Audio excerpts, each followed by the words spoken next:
Welcome to Andy D. Cole's podcast. Please like, share and subscribe. Welcome to Andy D. Cole's podcast. Press like and subscribe.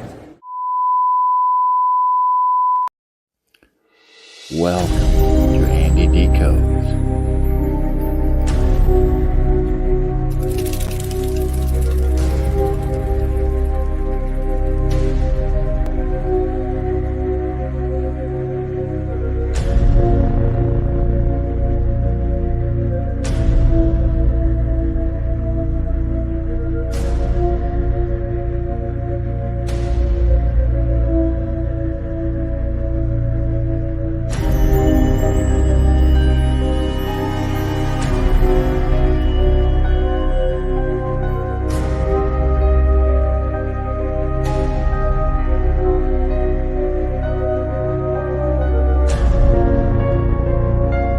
Sit back and enjoy as we dive deeper down into the rabbit hole.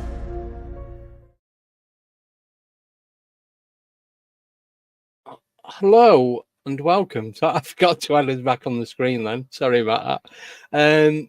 Welcome everyone. Welcome Maria. Thank you so much for joining. I know we are doing it at the earlier time. We won't go into details why, but it's just going to work better for the both of us today. So welcome to the show. Thank you for having me. It's great to be here. Thank you. And it was, for those that don't know, it's really nice to meet you at the Awakening 2 weeks ago. I had a really good time. It was great to meet you and everybody else and have a good chat with you all. It was a very good conference. It was a very long conference, but it was very good. And I thoroughly enjoyed myself there and enjoyed meeting the other guests and other speakers alike. Yeah, cool. So we're going to be talking about your book, the one that should have been out but isn't quite out just yet. Long story. So you was really, really kind and good enough to send me a PDF copy of it. So I have got that in front of me. So as you're talking, I know what we're going to be discussing. So do you want to jump straight into that, or is there anything that you would like to talk about before we talk about the book? Well, it is my latest book, which should be out in a couple of weeks' time, hopefully. It's really going to be hot off the press then. And it really covers the secret history of Stonehenge and other monuments besides, such as those in ancient Egypt, like the Sphinx Temple and the Osirion, the Hypogeum in Malta, for example. So it is the secret history of Stonehenge, but it involves other cultures that were megalithic worldwide. And the journey has been spectacular, discovering long lost civilizations and lost monuments and lost stones as well. So it's been a journey. Yeah. Perfect. So should we just jump straight into the book then? Sure.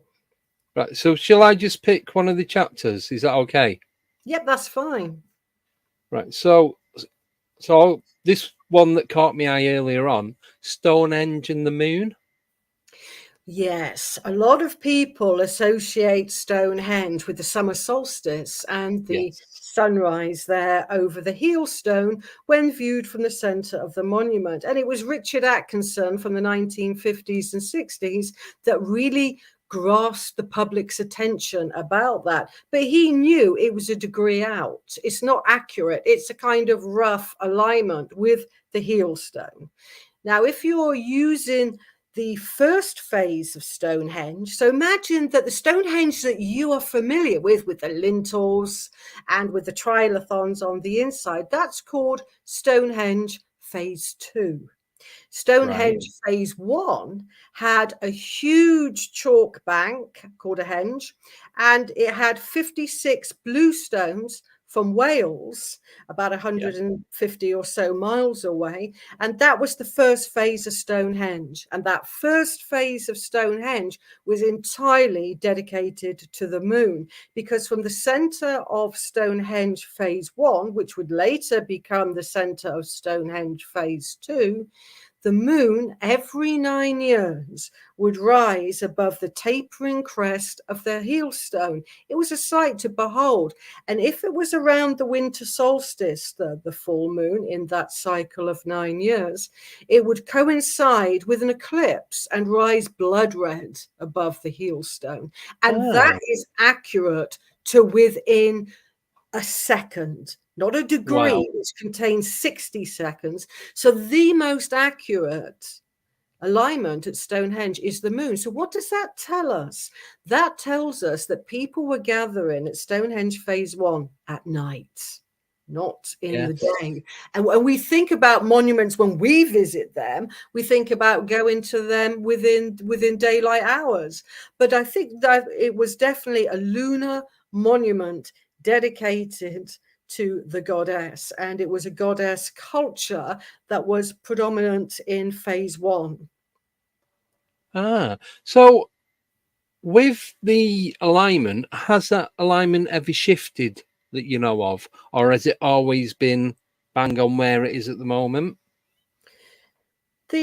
Over the course of what's called a precession of the equinoxes, where you do get planets shifting and stars shifting around in the heavens, so to speak, then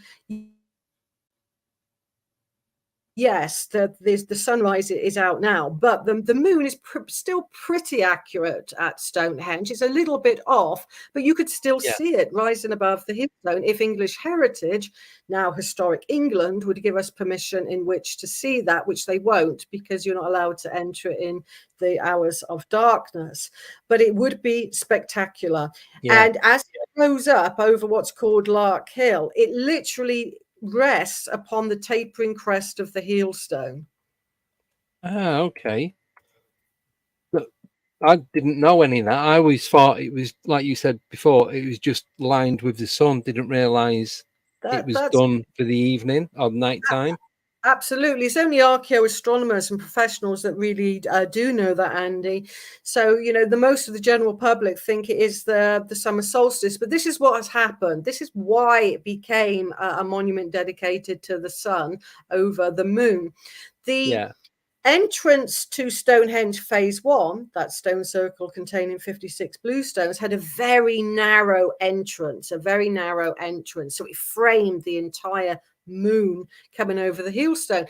Then when Stonehenge phase 2 was being constructed around about 2500 BC, orthodox dating, they widened the avenue. They made it much, much bigger. So the Heelstone became roughly in alignment to the sunrise.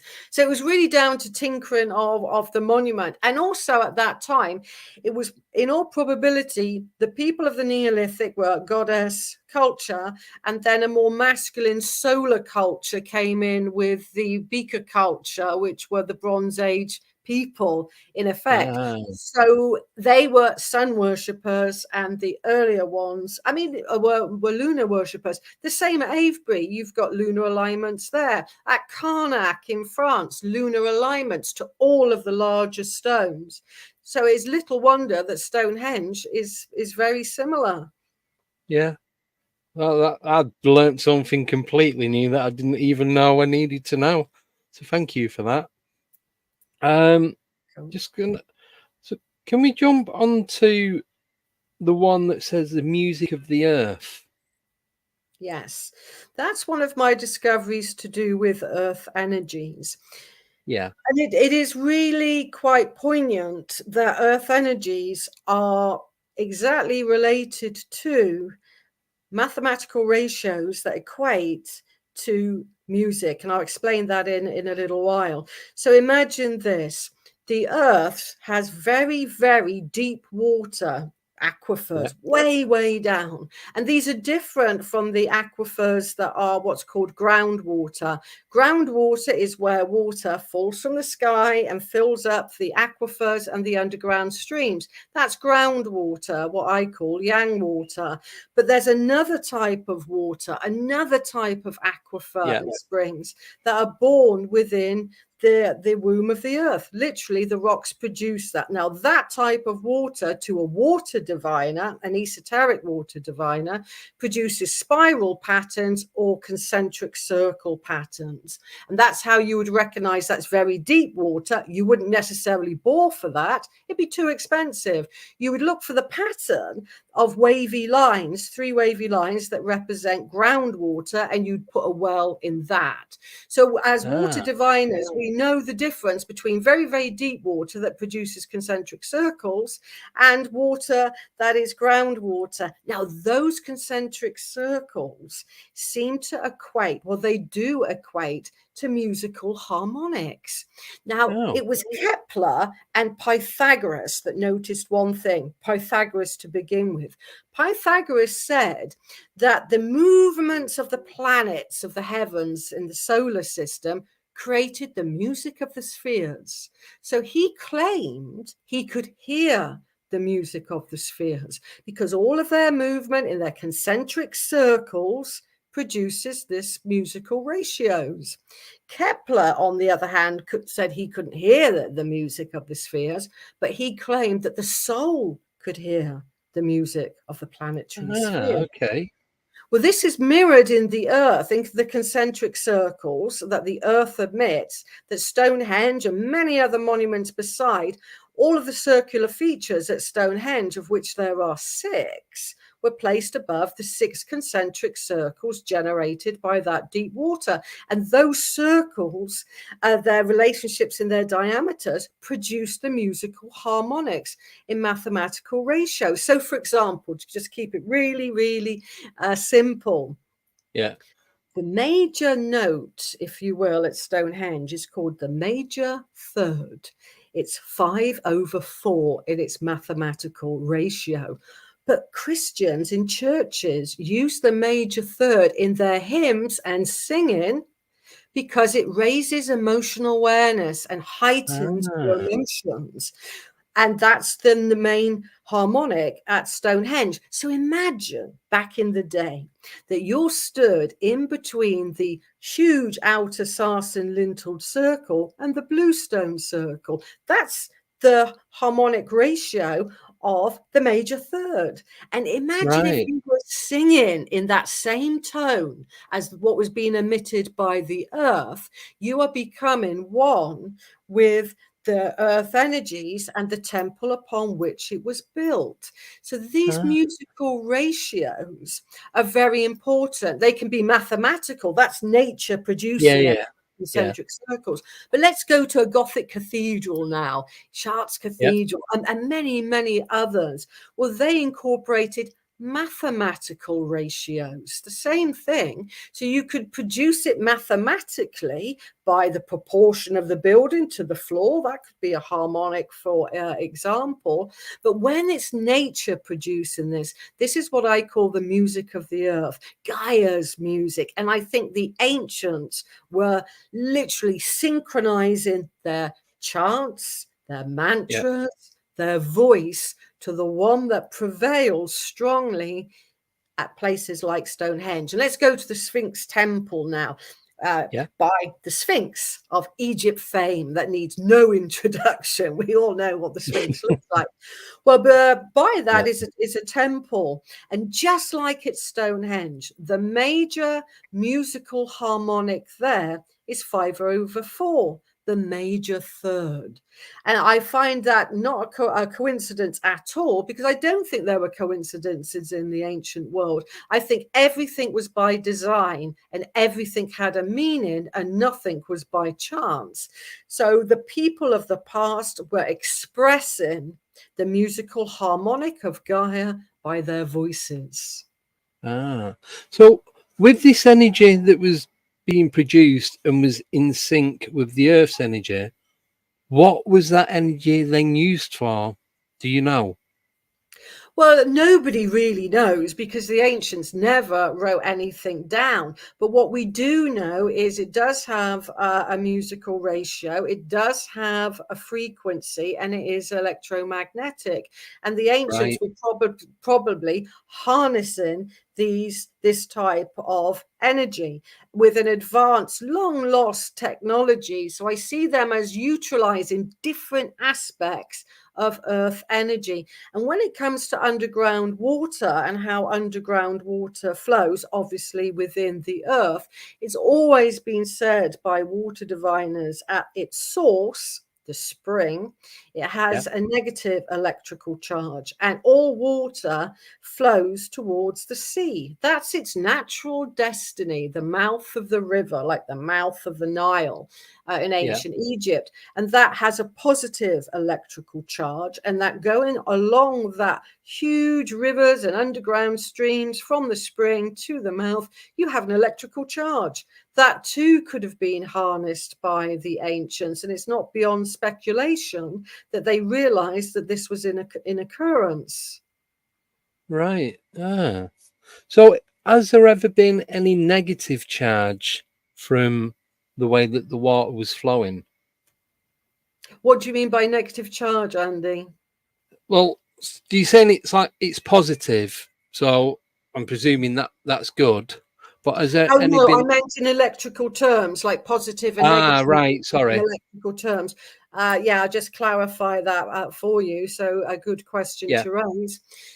Yes, it's in more in electrical terms, as in a positive charge and a negative charge that creates an electrical current that flows Right. above Got you. the underground water. And this is what some water diviners claim makes your muscles twitch and therefore a dowsing rod move. But again, there's more speculation into what makes a dowsing rod move. But I actually think in the terms of water divining, it is probably that. Yeah. So we're just talking about the dowsing. Mm. If you was to stand in water and use the dowsers, would that have a different effect than standing on land? Well, yes. I mean, really, what dowsing is, it's the ability, as tradition has told us, to be able to find particular things, whether that's Yeah. oil, gold. I mean, Cleopatra used to employ dowsers to find gold, for example. Right. And so you find something within the earth. That's the idea. But I think dowsing is really about creating an intimate relationship with Gaia through her earth energies. So yes, I see it as the ability to find things, but what's the point in finding a ley or an earth current if you're not going to interact with its energies? Because some have healing musical frequencies, some have, as I described with the major third, they have this ability to raise our emotional awareness. And I'd like to think our emotional bodies in our auric field too. Yeah. No, thank you for that. We have got a couple of questions, if that's okay. Sure. So this first one is from Ryan, and he'd like to know: does Maria know about the tunnels underground discovered? I worked a few years ago for an archaeologist who was working on the project at the time. And where are we talking about for the underground tunnels? I think he means Stonehenge. Stonehenge. Well, I think there's a lot of underground tunnels associated with not just Stonehenge, but Avebury has one. That's well documented and well known. And Stanton Drew, according to the Master Dowser Guy Underwood, that too had tunnels associated with it because I think they're a feature. They're an underground feature of major stone circles. So I would certainly agree with that question. Yes, they are. Major sites are associated with underground tunnels. I think that is a fact. And wouldn't it be great for these to be fully excavated and explored and for people allowed to re-enter this aspect of an ancient site? Yeah, it would. But what do you think the chances of it happening? 0. My thoughts exactly. Yeah, definitely. Got another question. This is from Car or Nigel, and he would like to know: do you believe that the singing and music is communication with beings?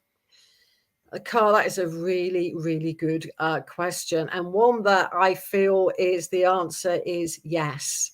I think that the human voice and singing and chanting can raise frequencies, lower frequencies as well, because I'll talk about in a moment the devil's music, but which was banned, not necessarily about the devil. But yes, I think sound is so important, and it can call in different energies and therefore different beings alike. Because if there's an old occult adage, isn't there, that many of us have heard, like attracts like. So if we Yeah. have an intent, if we have a purpose, so to speak, we can call in that energy. And I think, yes, I think the human voice can be used to do that. That's why we have the word spells, for example. They're incantations that can attract particular gods or forces of nature, the netters, nature, as the ancient Egyptians referred to them. So yes, I think that is highly possible. And I think the ancients were doing that in very magical ways. Yeah, thank you.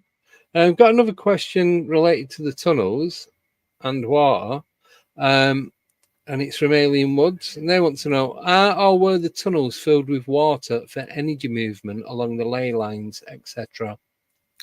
That's a really good question. And if we go back to the father of ley lines, Alfred Watkins, who wrote the Old Straight Track in the 1930s, the only ley line to date that I believe has been excavated was excavated by Alfred Watkins.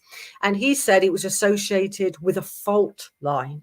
And he said Right. that fault line can carry some kind of, force. And it's interesting to note that it was Paul McCartney, not of Beatles fame, just happens to have the same name, and he was a Yeah. geologist, that said all stone circles are found within 1.5 miles of a fault line, because that can produce its own energetic charge. So yes, I think that they are associated with fault lines, and sometimes with underground water, and sometimes they are dry, so to speak. Right. No, thank you. Just waiting for a couple more questions to come through. So I know you spoke about this last time, but you was the person that discovered the round-headed skulls at Avebury. Is that correct? It was the long-skulled people of Stonehenge and the round-headed beaker culture. That they were very tall. They were really, quite robust as Yeah. well. They have been found all over the British Isles. But we must remember that places, for example, like East Riding in Yorkshire, that was a megalithic capital of the ancient world. And East Riding in Yorkshire had intimate links with Stonehenge and Avebury, very closely allied. Why do we know this? For example, there's a monument just outside of Avebury called the Palisade feature. Imagine a timber structure in a circle and creating like temple spaces, so to speak. That's the Palisade enclosure. Now, when some of those timbers were rotted, there was people from East Riding or from Wessex going to East Riding and bringing back what's called gruss stone, and they were placing these stones from East Riding, Yorkshire, into those timber holes. When we look to the jewellery found at Stonehenge, there's a lot of jet that came from Whitby Bay. They loved amber and they loved jet for their bling as well as gold. But the way that some of the people, especially the women, were buried at Stonehenge wasn't the direction that they buried in Wessex, but the way it was buried in East Riding, right on the axis line of Stonehenge, the round barrows of the round-headed people opposite, if you will, but on that very sacred axis line. They are probably from Yorkshire. Right. Okay. So were they? So these different skulls, were they part of the same civilization, do you think, or were they separate? That's a really good question, and I think they were separate. I think they were separate because, for example, the elongated skulls of Stonehenge, they had long skulls, but their actual size of their head was only 1/10 of their bodies. Ours are 1/8. So even though they were elongated skulls, they were small skulls, but on the Yeah. same body size as us. So they would have looked quite strange. Their ear placements were further back, making them look quite almost mythical. And I suggest that the myths and legends of fairies and pixies and elves were actually derived from true history for the elongated skulled type of people that were predominant around Stonehenge and the British Isles in the Neolithic period, about 5,500 years ago. But around about 2,000 years after their main rulership of the British Isles came the really, really tall beaker people, some of which were probably 7 feet or much taller, very robust. And the elongated skulled people, the men were 5'4", and the women were only about 4'9", with this very peculiar look about them. How do I know that? I've measured their femur bones in numerous museums and universities. Once you have a femur bone, that's the long bone in your leg, you can estimate the height of a person. And that's how I came to the conclusion that these people were really, really small. But more than that, when I went to have a look at some of the skulls towards the south of England, and I was privileged in which to do so, I noticed one thing. It was like the skull of a child. And I pointed that out to the curator, the head of that department, so to speak. Yeah. And I pointed that out and said, that's like the skull of a child. And he said, yes, I know, they were tiny. And I'm talking, if this is my face, an adult elongated woman's face would have been about that big, like a child of age 12. Oh. But like I mentioned, the Bronze Age people were taller. They would have looked like giants compared to the small Neolithic people. That is for sure. And the two did not get on at Stonehenge because, as I've mentioned before, there are people at Stonehenge, in particular barrows, that were murdered, one of whom was beheaded. And the Bronze Age people, the beaker culture, as they're called, strictly speaking by archaeologists, they brought metal with them. They brought swords. There wasn't really the weaponry in the Neolithic. I think they were more like a kind of more of a peaceful culture, maybe with some strange rituals and rites, but generally speaking, they were more passive. Ah, right. So what is the most out of place, whether it's item or, I don't know, mineral or whatever, that's ever been found around Stonehenge? There have been some unusual artifacts found, but for me, in my own journey to unravel the mysteries of Stonehenge, it has to be one particular burial, which I've often likened to Lloyd Pye's Star Child. And Lloyd Pye became quite famous for looking into a skeleton remains of Mexico that he thought was an alien hybrid between an alien and a human being, a hybrid. And it had strange eyes on top of its head. It's called the Star Child for those that want to Google. And it was quite remarkable, very remarkable. And it was Dr. Ted Robinson that collaborated with Lloyd Pye and said, there's something strange. We don't think its DNA matches. That's their claim. Now, when I was reading through archaeological reports about the first excavations around Stonehenge in the Barrows, they described something very, very strange that stopped them in their tracks. And that was, there was a creature, a deformed human being or a hybrid, that was surrounded by long-skulled people in a kind of almost circular, huddled, scattered way.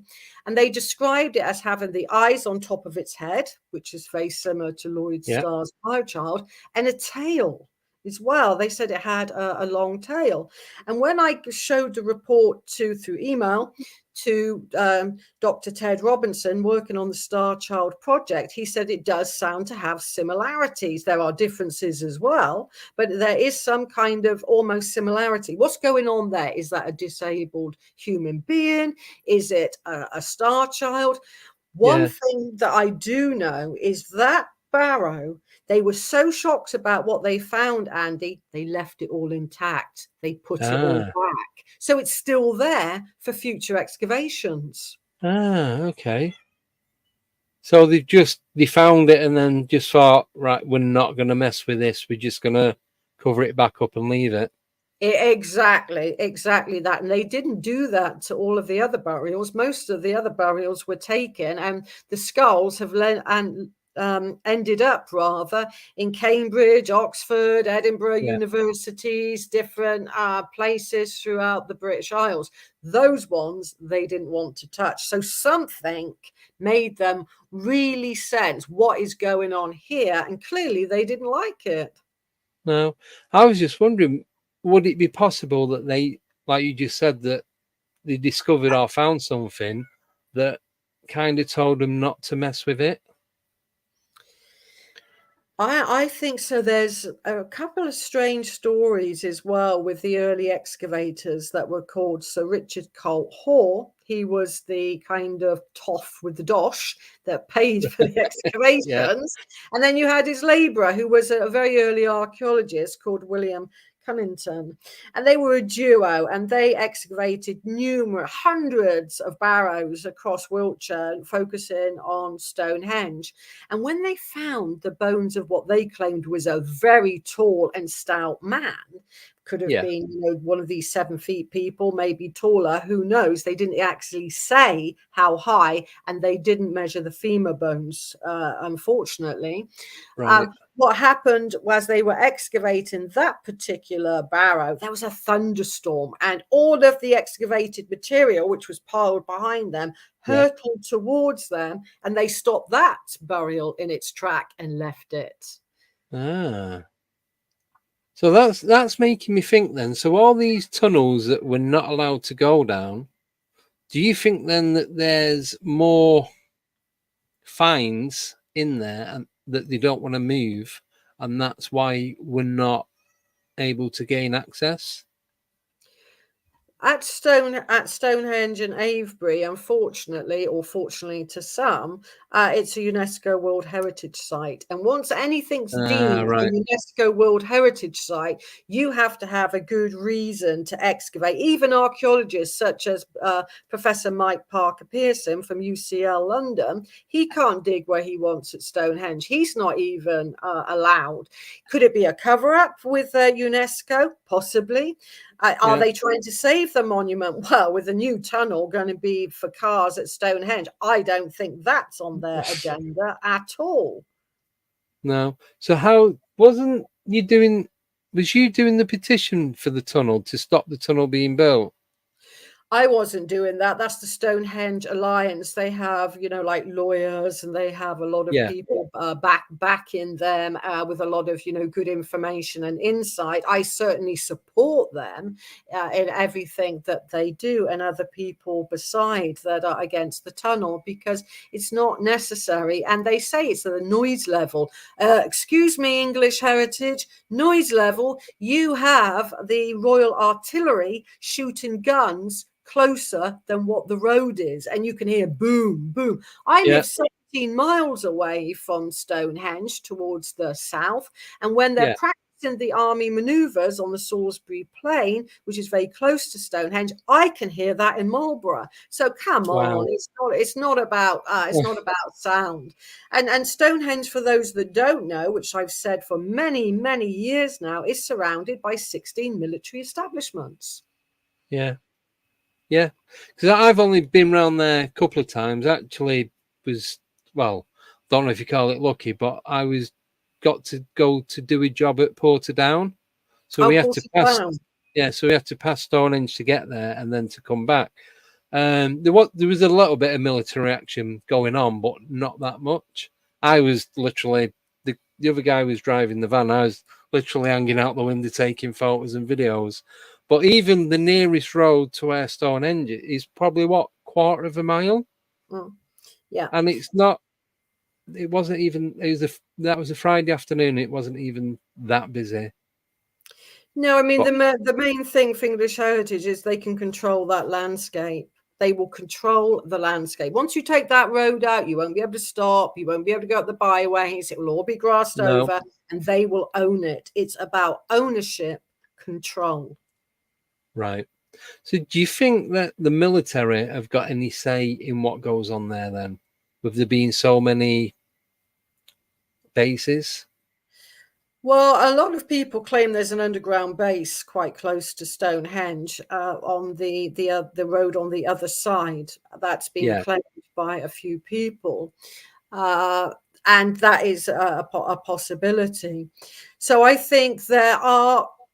When I did a show for the UFO hunters called Vortex many years ago, they were a great team, the UFO hunters, and they said, well, they've gone all around the world, and what they noticed was you get a vortex, you get the military, you get sacred sites, you get those three things following time and again. So Stonehenge has all of that, and so I do think the military are aware that they have lays and they have earth currents and they have vortexes and portals and a lot of different earth energies besides all of that make a power place.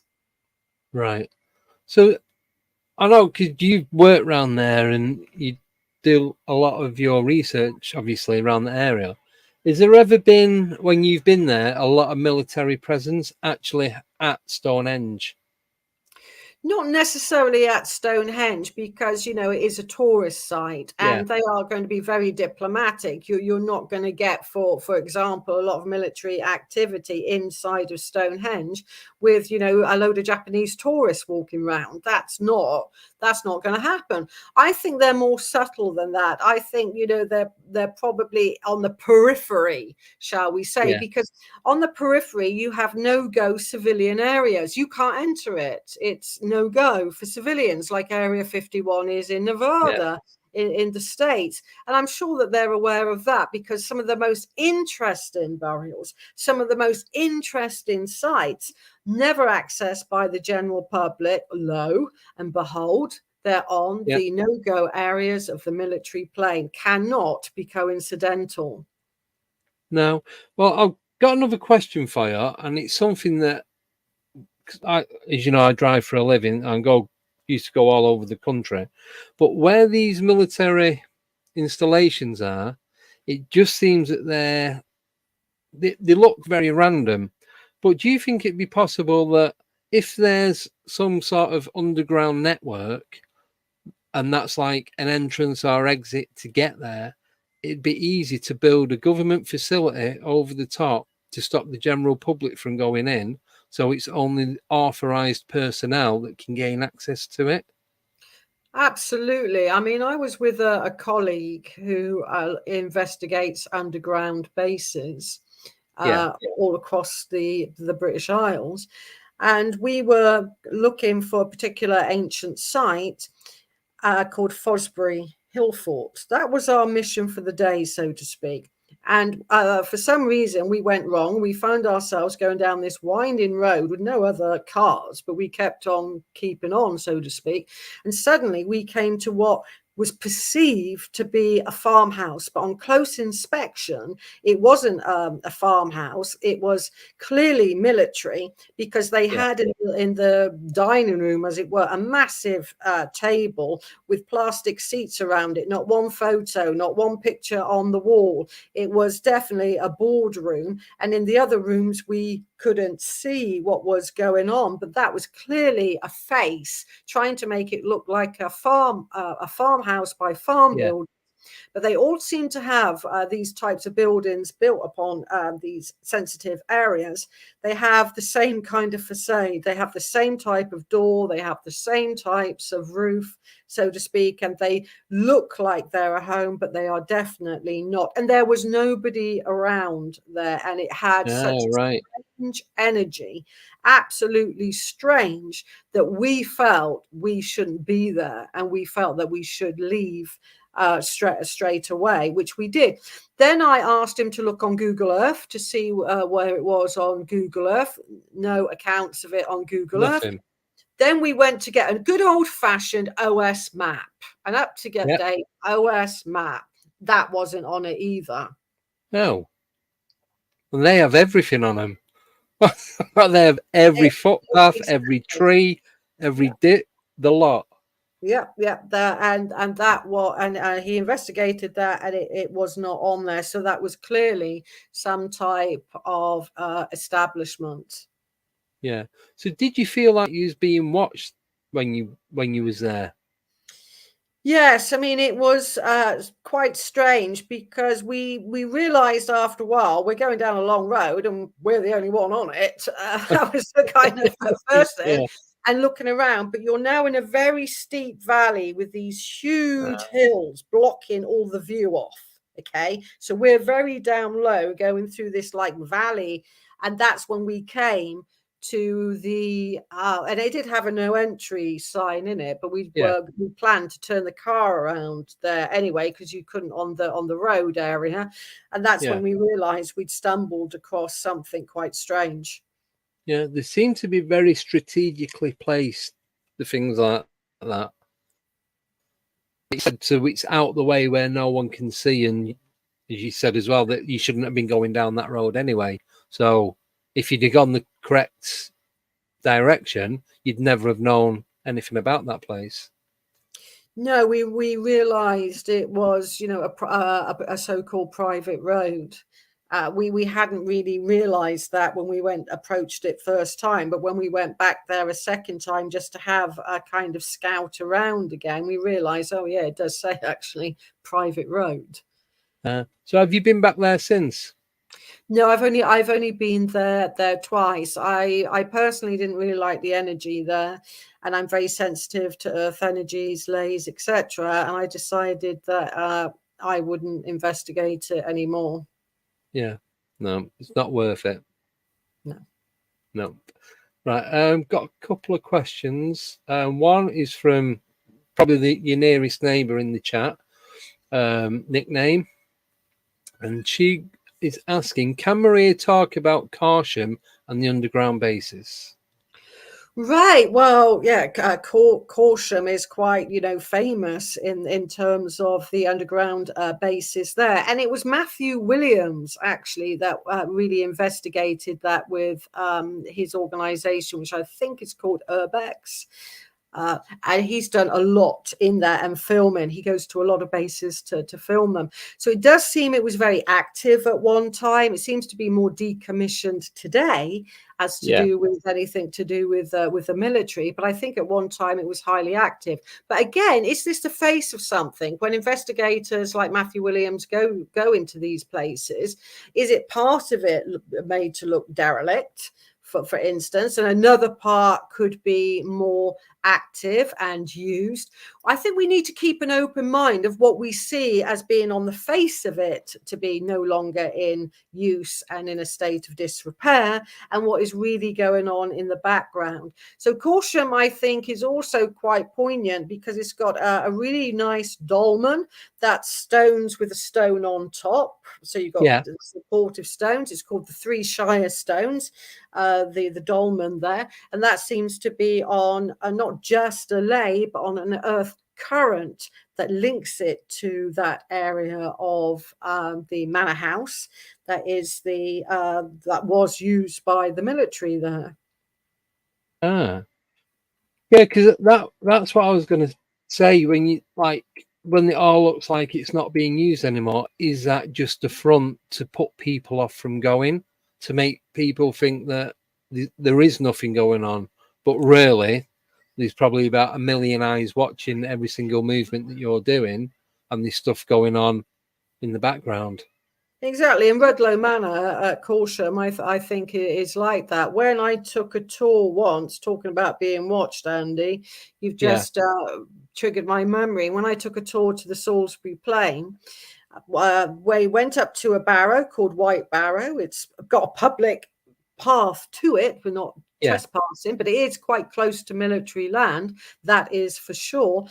Because part of the group came down earlier, part of the other group wanted to do a meditation. I stayed with the meditation group, and my co-leader led the other group down. They were met by the military police. And Oh, by the time I'm coming down now with the rest of the group, so to speak, they wanted to know who was in, who organized this. And of course, it was me. So I was saying, what's the problem? All we were doing was meditating on a longbow. I yeah, wouldn't call that a threat to British security. And they said we'd been watched on camera from the moment we'd gone on the Salisbury Plain. That's wow, how they were watching. And we were just a group of quite innocent people, in all fairness, just wanting yeah, to interact with the ancient sites and the earth energies. There was nothing else going on at all. But this is how we are definitely being watched if you're close to the sacred yeah, sites close to military facilities. yeah. It's strange though. Well, it's not strange, but for them to apprehend you, even though they're watching every movement and what you're doing, they could clearly see that you're not doing anything that you shouldn't have been doing. Maybe they was planning on doing an exercise or something in that area, and you was just happened to be there at the same time that they was going to be going there. Yes, I mean it could be something like that. But whatever reasons were, I think people are being watched more poignantly when it comes to being anywhere near the Salisbury Plain. But at the end of the day, they are our monuments. They're our monuments. Yeah, They're not under ownership of the English Heritage National Trust. They are ours. They're our ancestors and our heritage. And I think that's what we need to anchor in and realize that certain ancient sites have been cordoned off: Newgrange, Stonehenge, Silbury Hill. And we need to realize that these are ours, not yeah. theirs.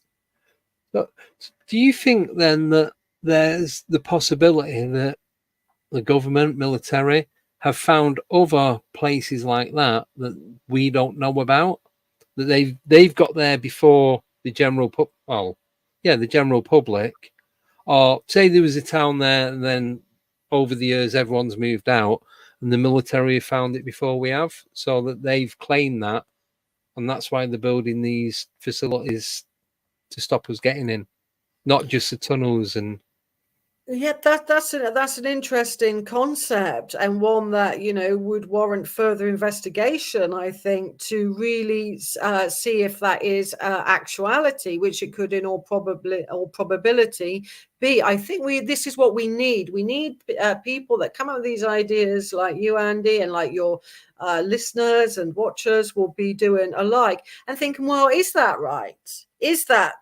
concept happening? And this is why we're a thinking community which question what's going on. And that's what I like about these sort of like shows, because they have thinking people. They're not yeah. sheep. No, you do have to think outside the box and not follow what everyone else is. Well, I suppose you do follow them to a degree, but then you have to bring your own thoughts into it of what could be, Absolutely. and not just, well, this is what's happening. I truly Exactly. believe that. Yeah, so thank you for that.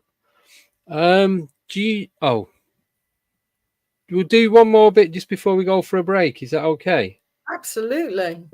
So can we talk about, or can you talk about the one that's called an oracle and healing temple? Because you didn't slightly cover it a moment ago. Yes, I think Stonehenge was a healing temple and an oracle. I'm going to touch upon the healing temple first of all. In the 12th century, there was an author called Geoffrey of Monmouth, and he wrote the History of the Kings of Britain. And in that book, he said that no stone at Stonehenge did not have healing qualities. It was a healing temple, and that if you mixed water with the stones of Stonehenge, then that was a curative formula, very curative. So people used to come from far and wide thinking it was a healing temple. And two archaeologists, Geoffrey Wainwright, the late Geoffrey Wainwright, and Tim DeVille, to this day say it's a healing temple activated at the winter solstice. But one thing I noticed, I inherited a lot of surveys by the master dowser Guy Underwood, some by another master dowser, Lethbridge, and many papers. And in those papers were some documentation of Stonehenge from the 1930s through to the 1960s, with a gap for the war years, because obviously people weren't going to Stonehenge in the war years. No. And they were saying a very strange thing about one of the trilathons. Trilathon 50, for those that know the numbers, 51 and 52. What was being said about this was by the curator of 25 years working at Stonehenge, very widely respected and very well known back in that era. He said that even in a drought, the back side, the outer face, as it's called, of Trilathon Stone 51 had a deep hole in it. It was 4 inches across and 2 feet deep into the stone itself. And even in a drought, it would miraculously fill with water. And they used to look around and think, well, where did that water come from? Did it come from rainwater? It's a drought. It became quite well known for being the healing water of Stonehenge. And people would put it on eczema and, you know, lots of different ailments, let's say. And it became well known. I've documented this, and you can see where the water used to flow. So what happened to this miraculous healing water? Because I think the trilathons, they're the massive horseshoe that goes round on the inside of Stonehenge, was a healing inner temple. So what happened to that miraculous water? It became quite known by then the Ministry of Works. We must remember that in the 30s onwards, up until English Heritage was formed, it was the government body, the Ministry of Works, that used to look after ancient sites, not English Heritage. And it was the Ministry of Works that said they wanted it plugged up. And so they plugged that water in whole, that miraculous water, with concrete and plastic, which you can still see today is there. But if you look below where they've infilled it, then you can see it overflowed with water, because wherever water overflows, you can see it leaves a trace, it leaves a deposit behind, and that is clearly visible. So I think that was one of the most powerful healing stones at Stonehenge, and documented, like I say, by the curator of 25 years there, but written out of most of the guidebooks. It's never really been discussed because it's extraordinary, it's weird, it's kind of strange. So it was only really locals and word of mouth, no internet obviously back then, not even phones for most average people. And so there was no really kind of mass communication at that time to publicize it more. Right. That is very interesting, that the reasoning of not putting it in any of the documents of when you visit, in the pamphlets and books, and just seems a bit of an odd thing, because Stonehenge is a strange place anyway. So you'd think that the stranger text or input would make it a more welcoming place to want to go. Exactly, but we all think we know Stonehenge because that's what we're fed a certain look. This is why I cover the secret history of Stonehenge. I don't think it looked like what the archaeologists are telling you anyway. Even in the 1600s, it was being questioned. Are there 5 trilathons? Is there just this stone? No, they were questioning that. But then archaeologists thought, oh, that's the model of the 1600s, that's the model of the 1700s, therefore it is like that. And they've used those models, and they were just that. They were a model. Oh, we think it looked like this, but it was a ruinous state, like Avebury. Avebury was ruinous up until they were both reconstructed. Stonehenge in the 50s and the 60s, and Avebury was reconstructed in the 20s and the 30s by Alexander Keeler. So they could have looked quite different. I think at Stonehenge, definitely. Maybe Avebury, not so much. And it was really down to archaeologists like Richard Atkinson that used cranes with chains to restore some of the monument. It was a building site when Atkinson was there in the 60s. It really was. Yeah. So when they did the reconstruction, like rebuilding of it, did they use the same type of stone? They used the stones that were falling down because prior to the 18th century, Trilithon 58 and 59 were standing. Antiquarians drew it, stood up. Then there was always a fair, like a sheep and cattle and horse fair near Stonehenge. And some people traveling, they dug a hole to keep out of the really cruel wind that blows fiercely across the Salisbury Plain at Stonehenge in the winter. And they dug down by the Trilithons. And the following winter, there was a storm and it brought that Trilithon down. And the thud was heard miles away. And Atkinson restored that Trilithon, and that it was part of the reconstruction program during that era. But here's the thing about some of the stones at Stonehenge. You think that they would go in an awfully deep way. Some of them are in the ground just by a foot or so, or 2 feet. They're so highly engineered to stand up that they didn't need to go in deep. There's one stone at Avebury Henge weighing 70 tons. Wow. And that is only in the ground by about 16 inches. So do you think they've, because of the weight of them, that they've sunk into the ground and they're just placed on surface level? Or do you think there was a little bit of foundation going on?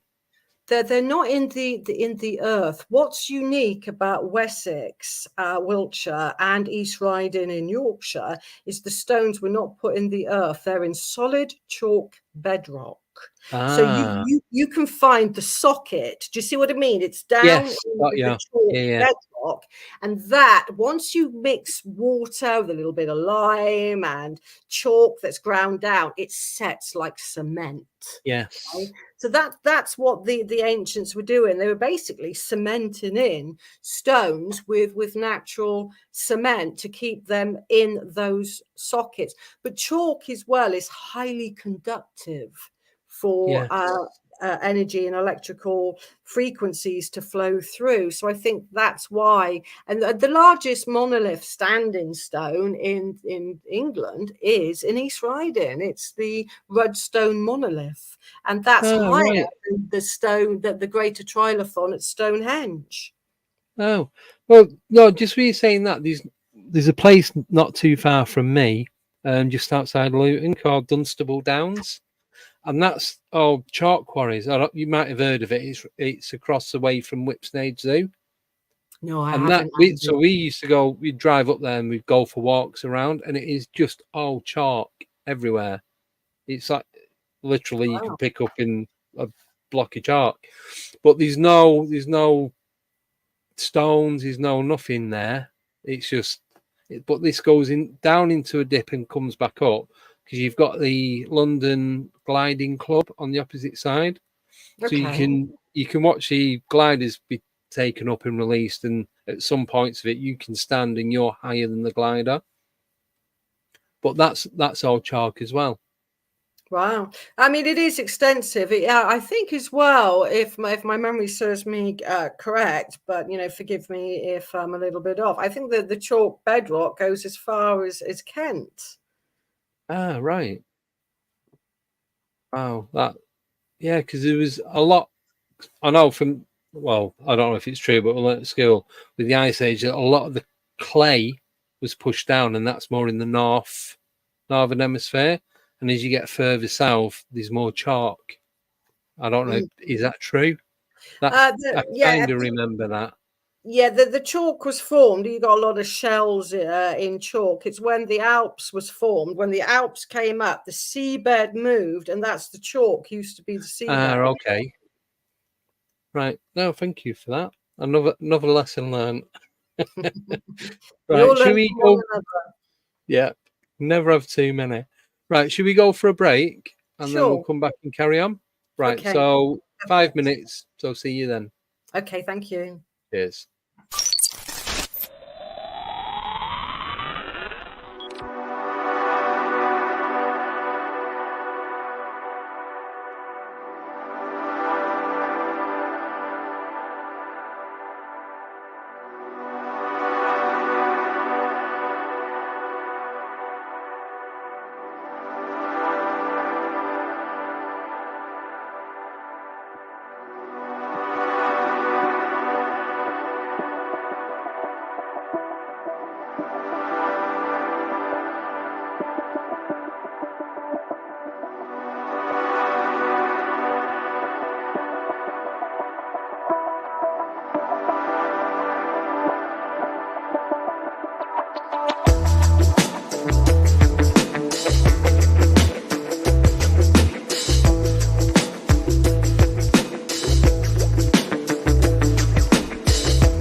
10, 9, 8, 7, 6, 5, 4, 3, 2, 1, 0.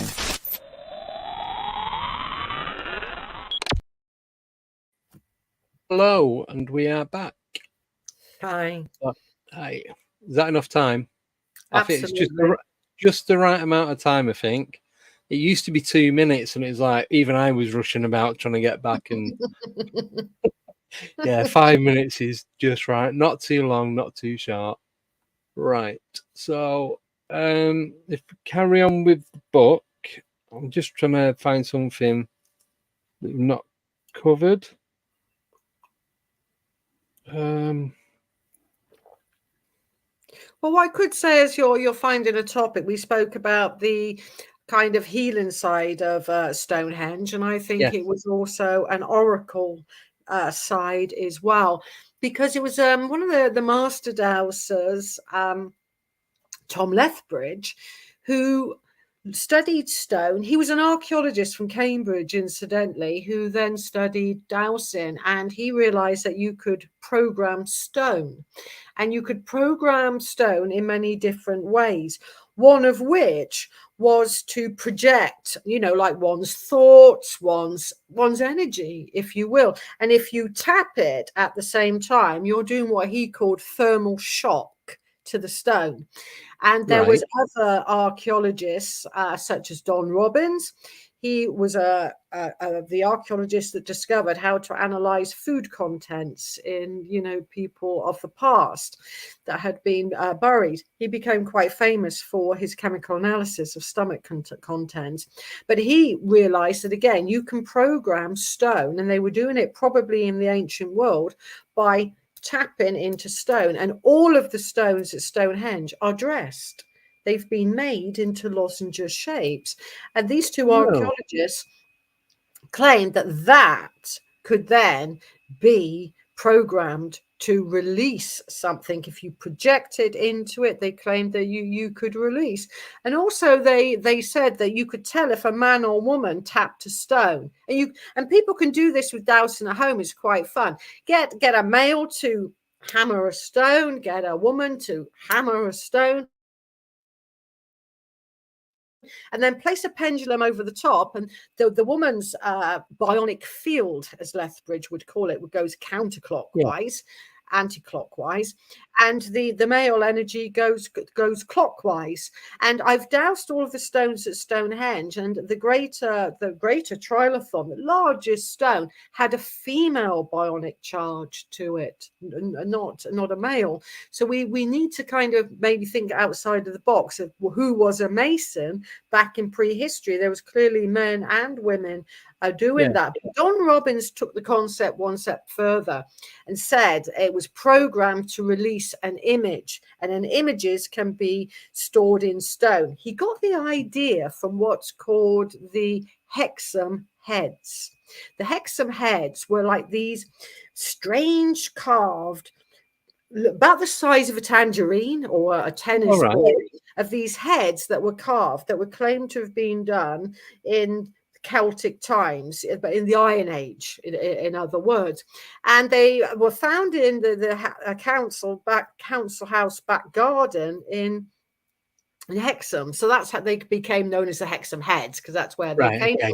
They found themselves with a female archaeologist from Southampton who put them in her drawer and thought nothing more about them.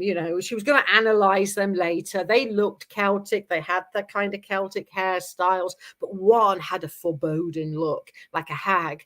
And a couple of nights later, she said she felt this very strange energy within her bedroom, and she got up and felt compelled to get up, not just I'm going to get up. You felt compelled, and she walked towards the landing, and the landing light was on, and she said she saw this huge, like, man jackal, like it had a kind of and it was black, and it leapt down from the banister, halfway down the banister, and did a thud. So it wasn't it was real. It had weight to it. It Yeah. wasn't like an apparition, that was kind of weightless, so to speak. Now, she didn't really link the two, the Hexam heads, to this strange entity that might have been programmed into it until she looked into where they came from. And the people next door claimed that they had this very strange sheep-headed man that did a very similar thing, and they too felt compelled. Her daughter was coming home from school, went into the house, and she too saw this creature, and they linked it to the stones. Now, here's where the story takes a bit of a weird twist. The original person that dug it up from the garden said he made them as toys for his kids. He got into all of the papers at that time, and the Hexam heads weren't this entity. They were made for toys, not that you'd give, I think they give nightmares rather than pleasure, because they were foreboding looking. And an author called Paul Screeton looked into this, and he wrote a fascinating book on the Hexam heads. But my point is that was programmed somehow into those heads, into those stones. And that's where Don Robbins said that's where he got the idea from. The Hexam heads then found themselves with Don Robbins himself. He came across them, and he kind of felt that he didn't like them. He didn't like them. So he gave them to a dowser called Frank. His second name doesn't come to me at the moment. Forgive me for that. He was a good dowser. He was also into astrology and other similar subjects. And he had the Hexam heads. Then he goes missing. He's suddenly, Don Robbins, back in the days, trying to phone him, write letters. Yes, at one time we did write letters. and he was writing letters. He went missing. Then, strangely, Don Robinson, Don Robbins, he ended up kind of going missing. You can find his books on Amazon. Nothing about him. I got in touch with Paul Screeton, knowing that he'd investigated them far more than what I did. I'm looking at Stonehenge stone programming. He was looking at this entity program. And he said, it's like he's just disappeared, Maria. He too can't be found. So I found that a bit of a strange twist to Coyote's tale. But what Don Robbins was talking about at Stonehenge, and I agree as a dowser, that there was some kind of programming happening to the stones. And even the archaeologist I mentioned earlier, Tim DeVille, he claimed also that there's a story that is really compelling about Stonehenge. And that's, have you heard of Delphi Temple in Greece? I want to say yeah, but I'm going to say no because I'm not 100%. To be truthful, and I appreciate that, because a lot of people just nod, when we know that it's not. You're very sincere, you have integrity. And well, anyway, it's this big oracle temple of Greece. It's famous for the oracles. And there was this kind of hallucinogenic vapors that used to come up, and the priestesses used to tell you your future, and an oracle, basically. Right. That's Delphi. But it was also associated with the god Apollo. And the god Apollo was the healing aspect. So you've got this oracle aspect, but Apollo as being the healer. As well as oracle. And it was always said in Greece, hundreds of miles away from Stonehenge, Delphi is hundreds and hundreds of miles away, that at the winter solstice, Apollo, their god in Greece, left and went to Stonehenge. But not just he went to Stonehenge, he occupied and was seen at Stonehenge. So Tim DeVille, really the archaeologist, went out of his way and said, what was happening? Did people collectively believe they could see Apollo manifest? What I'm saying is, with programming of the stone and referring to the Hexam heads, I think it was programmed, but not to be literally seeing a god, but maybe a fleeting image. Maybe also the stones were programmed to release sound, and they heard megalithic murmurings that they were translating into an oracle. That's what I think is a very controversial aspect of Stonehenge, but one that allowed me to see it as an oracle as well as a healing temple. No, thank you. That is really interesting. Didn't know any of that. You look up, readers and viewers and listeners alike, the Hexham Heads. It's a really, really good tale, and it's got some really good articles on the internet, all of which take us down a rabbit hole. Just a little bit. So, have you any idea what happened to these people that just went? You see, I wanted, I know a member of the original Dragon Project. Now, the Dragon Project was run by a great author called Paul Devereux and Dr. John Steele. And they looked into roll-right stone circle, and they tested it with psychics and in equipment, professional equipment alike. And Don Robbins was part of that project. And another chap that I know was a member as well. So I had this connection because I've done experiments at Avebury with Rodney Hale, who was one of the members. And so I started asking questions again about, Don Robbins. And what it seemed was, apparently, he married maybe a Russian lady, and they lived in Mauritius.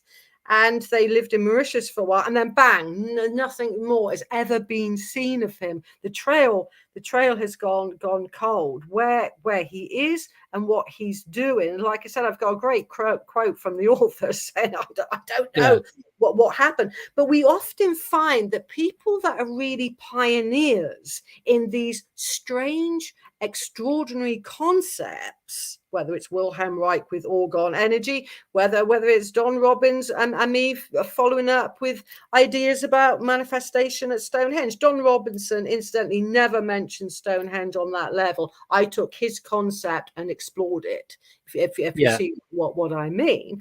But nonetheless, often people seemingly go missing. Yeah. So what happened to these heads? Do we know where they are? They've gone missing. Everything's vanished. This is why it's a real twist to Coyote's tale, because the dowser and I think he was called Frank. I honestly can't remember his second name.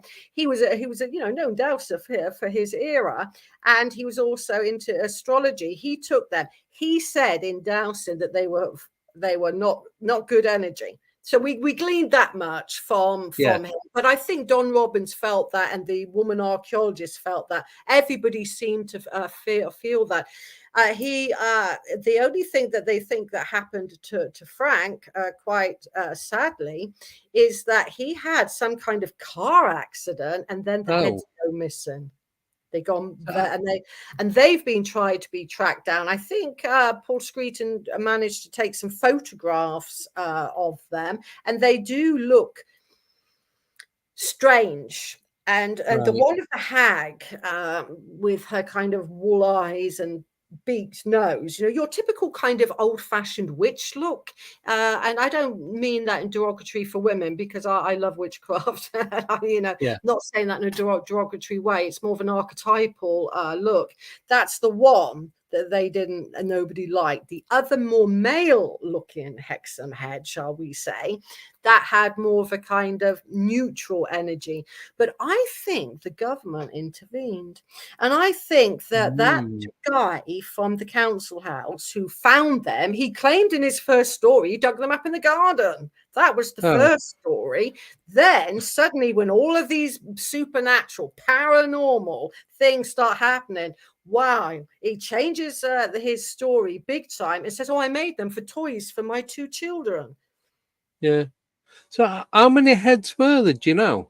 I think there were two main ones, the male and the hag one that's often been referred to as that. That were the 2 main Hexham heads.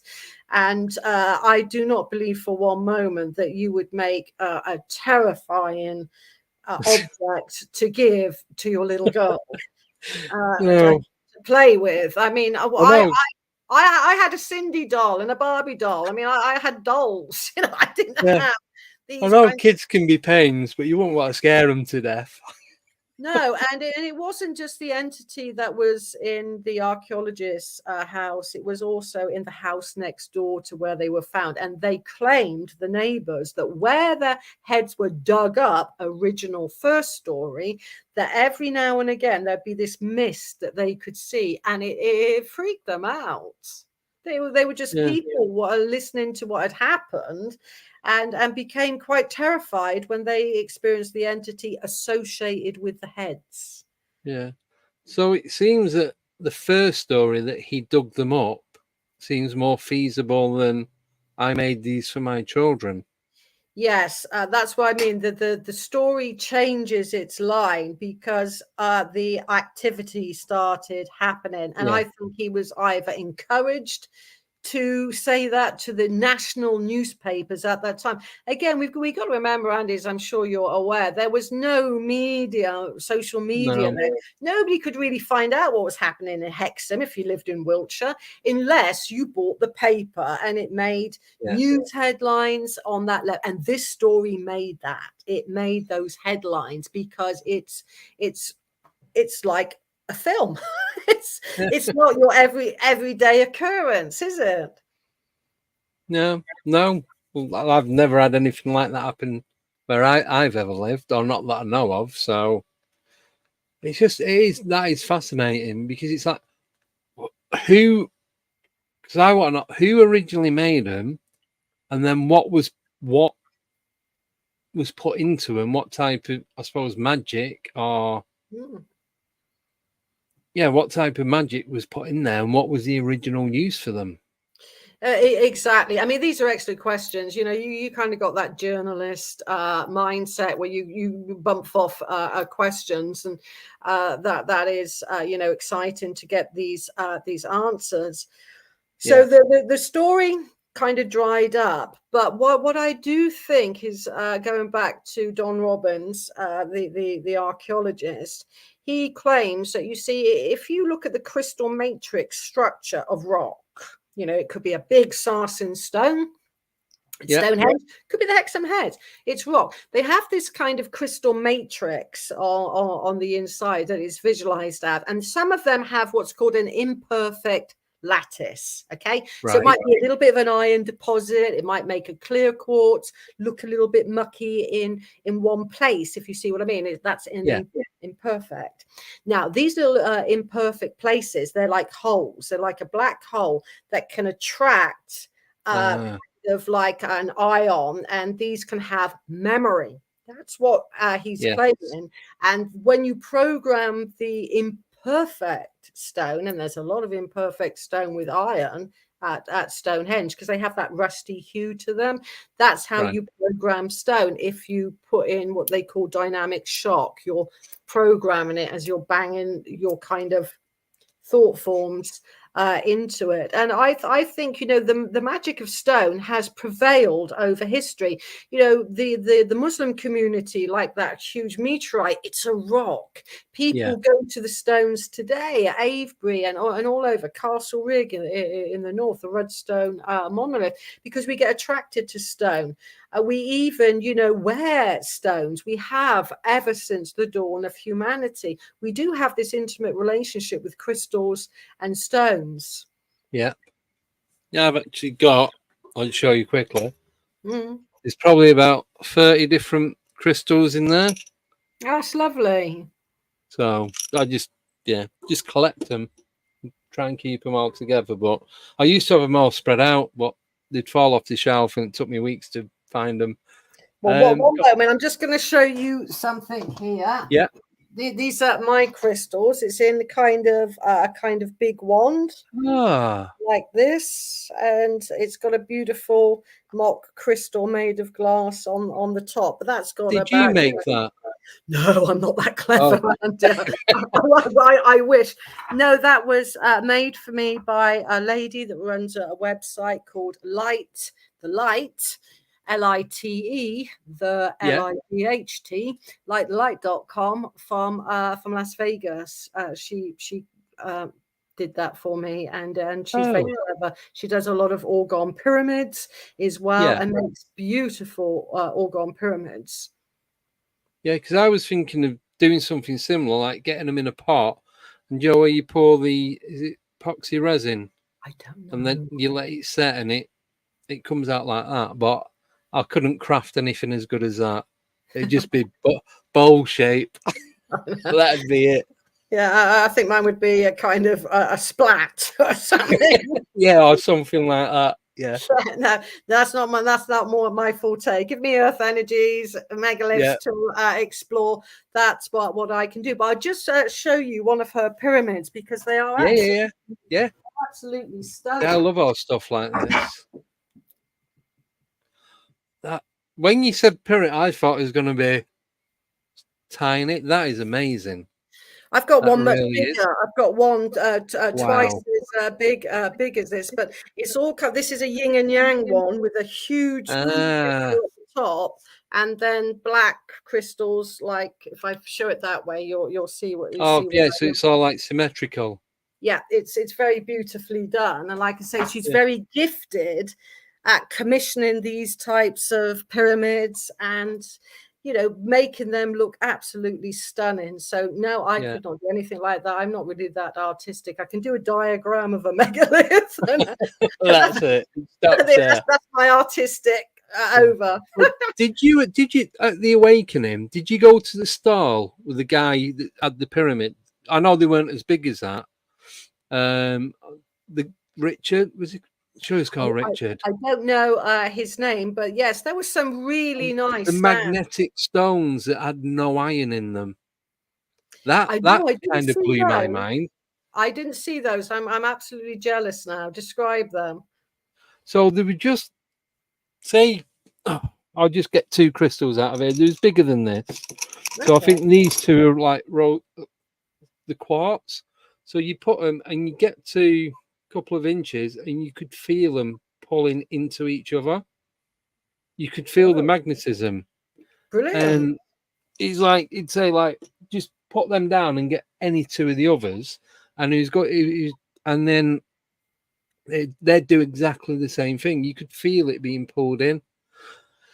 And I cannot remember the technical terms for it all, but he had like a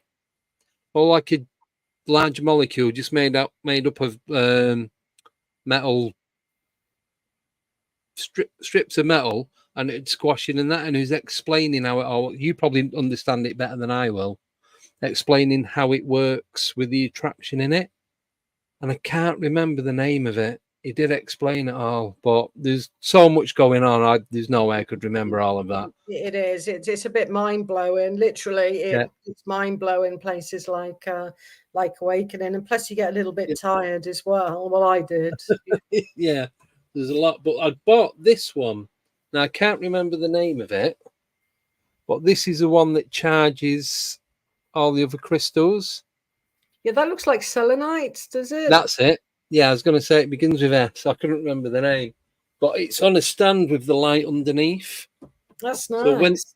So when the light's underneath it, it just illuminates all the way through. You can't quite see because of where it is. But I got that. It wasn't that long ago because there's a shop. It's like a little cabin down near me called Cabin of Curiosity. And she always gets little bits and pieces in all the time. And she was saying she got a few of them, but at the moment it sounds cheap, but she said got a load of these in at the moment, and the price on them are really, really low. Wow. So apparently the price of that is going to be going up because of how much or the lack of how much they've got.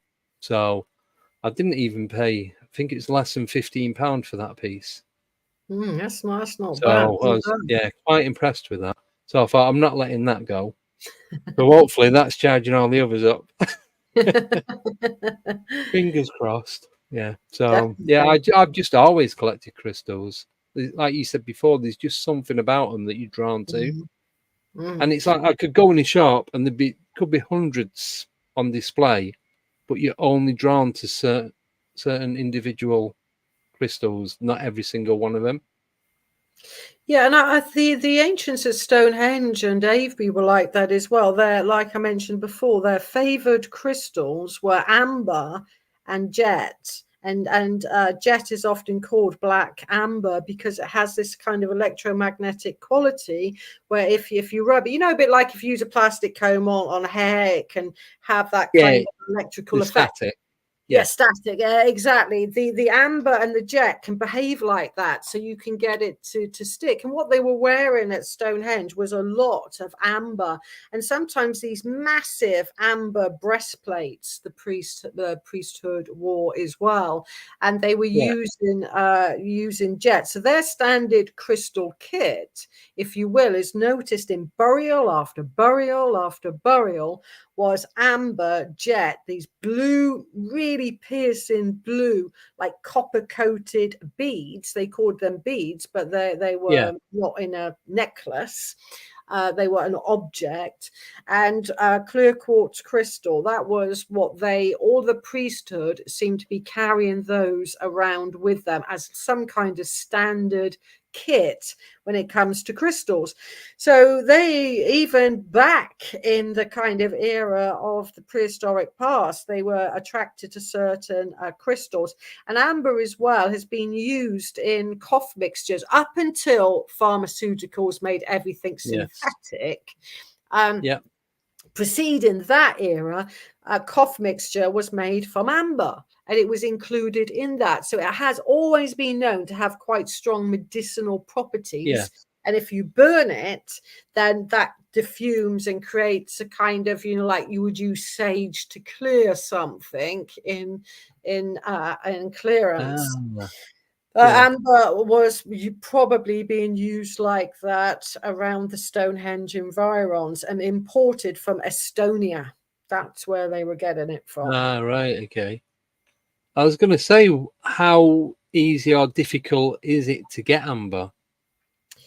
If you go to when I've taken tours to the Czech Republic, to Prague, mainly because it's got an alchemy house that John Dee and Edward Kelly were involved in. It's quite an amazing place, Prague, in terms of history. You can get a lot of amber there at quite a reasonable price. Yeah. Right. So I wasn't sure if it was easy to get hold of or not. I don't think I've ever seen it anywhere that I've been. Yeah, like I say, for really different coloured amber, I think the Czech Republic is probably your best bet, and also for Moldavite. They sell a lot of Moldavite there, and that's gone through the roof. You're talking about crystals, you know, increasing in price, Andy. Well, I got a piece of Moldavite in a necklace. I paid about, £100 for it, and now the woman that sold it to me said, "What have you done with that Moldavite necklace? It's very stunning." And I said, I wore it a couple of times. She said it's now worth £1,000. Wow. That's how much. That's ridiculous. I know. I don't want to wear it now. Yeah, they're going out. Yeah. So certain crystals, are definitely going up in price. But again, in the Czech Republic, you would get it for half the price than you would get it for here. Yeah. And I'll have to keep my eye out for that on my travels. Talking about jewelry, we've actually got a question in from Alien Woods, and they're asking, is that ring on Maria's left hand a gem ring, a magic ring? On my left hand, it's a blue stone. That's my left hand. Sometimes it's the opposite way around on Zooms and things, but it's a kind of yin yang blue stone, Stonehenge blue stone made with silver. And it's a circular one, which is quite unusual. But I've got a kind of spin ring. And talking of jewelry, Alien Woods, this is like a cartouche. Yeah, it's like a Egyptian cartouche, which you can see. Oh, yeah. But it's like a dowsing ring. You spin it and get a yes. That's a no. Yeah, see? And that's my yes. Like a little spin ring. And that's one of my favorite rings. And then I've got a rune ring beneath that and a pentacle. Oh, cool. So do you ever use the spinning ring to do any, like you would use the pendulum? I do upon occasion. I do Yeah. upon occasion, because that was made for me many, many, many moons ago, and Yeah. I treasure it, to be honest. So I use it on occasion if, you know, like I'm nowhere, I'm somewhere, I haven't got anything, I need a quick oracle, yes, no. That's how you use it, So yeah. just for like yeah, yes or no, and then I would use it then. And its accuracy, I don't use it so much now, but it was about 80% quite correct if I'm in my truth. There were some Yeah. times when I got an incorrect answer. Right. Okay. No, thank you for that. Mm. We've got so this is from Nickname, and she's asking, is Maria doing any book signings when it comes out? And if Oh, so, where would it be? absolutely, I plan to. That's a really lovely question. Thank you for thinking of me. That's lovely. Yes, I'm going to have some around Avebury, some around Stonehenge. I'm going to be at Glastonbury, for example.